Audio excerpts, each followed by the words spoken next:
অনেক খ্রিস্টীয় বিশ্বাসীরা প্রায় নিজেদেরকে বিপথগামী হিসেবে চিহ্নিত করে, কারণ তারা যে ধরনের বিশ্বাসী হওয়া উচিত তা পূরণ করতে ব্যর্থ হয়েছে। এই ভিডিওতে আমি আপনাদের জানাচ্ছি যে আপনি বিপথগামী হওয়ার বিষয়ে কি ভাবছেন তা বাদ দিন এবং বিপথগামী হওয়ার বিষয়ে বাইবেল আসলে কি বলে তা মনোযোগ দিন। তাই সাহায্য করার জন্য আমি 7টি পয়েন্ট নিয়ে আলোচনা করব। পয়েন্ট 1, বিপথগামীরা তাদের মতো জীবনযাপন করতে চাইবে। হৃদয়ে বিপথগামী তার পথের ফলে পরিপূর্ণ হবে এবং একজন ভালো মানুষ নিজের থেকে সন্তুষ্ট হবে। এটি হিতোপদেশ 14 অধ্যায় 14 পদ থেকে নেওয়া হয়েছে। এখানে লক্ষ্য করুন, হৃদয়ে বিপথগামী তার পথের ফলে পরিপূর্ণ হবে।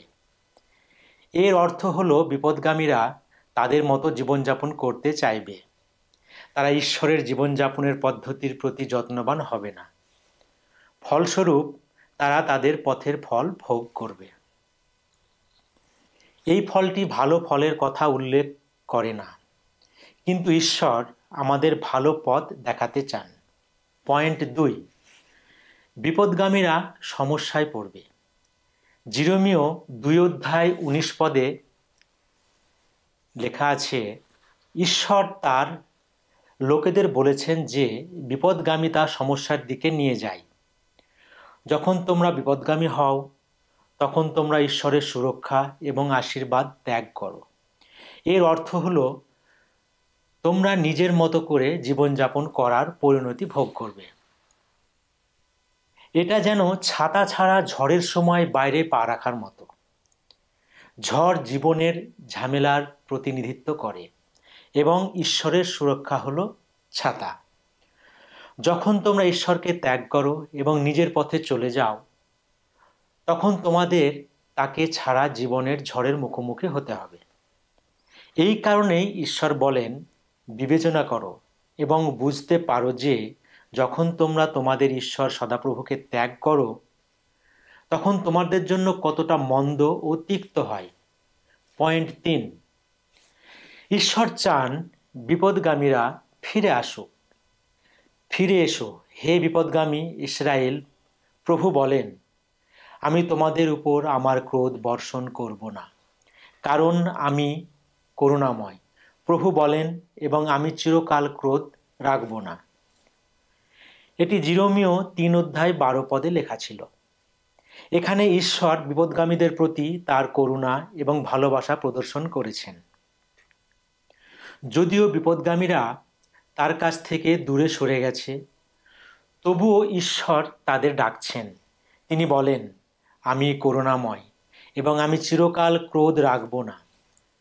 পয়েন্ট 4, বিপথগামীরা বিপথগামী থাকতে পারে।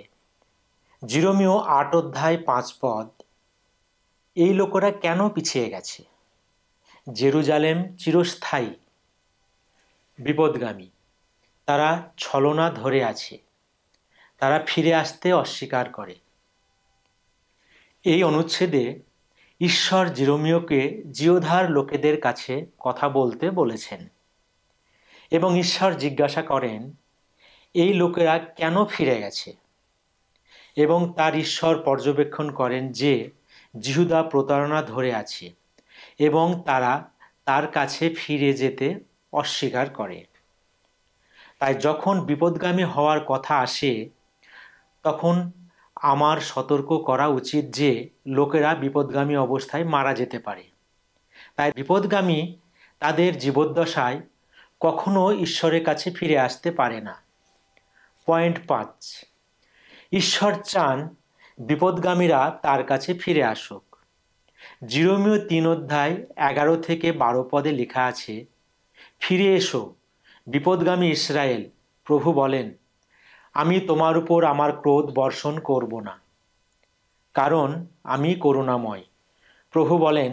এই অনুচ্ছেদে আমরা দেখতে পাই যে ইসরায়েলের 2 কাজ সত্ত্বেও ঈশ্বরের কোনো হৃদয় রয়েছে তাদের এবং তিনি তাদের তার কাছে ফিরে আসার আহ্বান জানান এবং তিনি বলেন যে তিনি রাগ করবেন না, তিনি তাদের করুণা করবেন।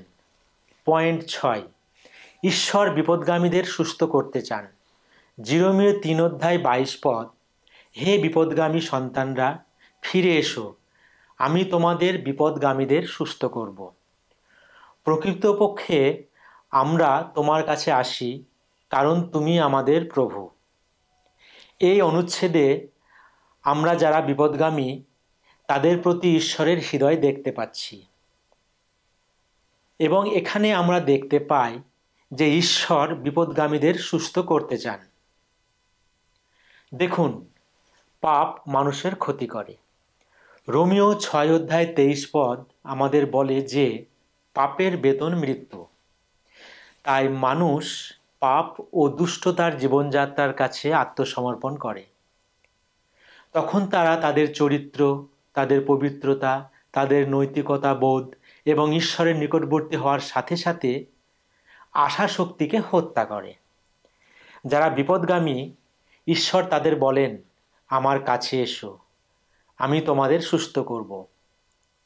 পয়েন্ট 7, বিপদগামীদের জন্য ঈশ্বরের গভীর ভালোবাসা রয়েছে।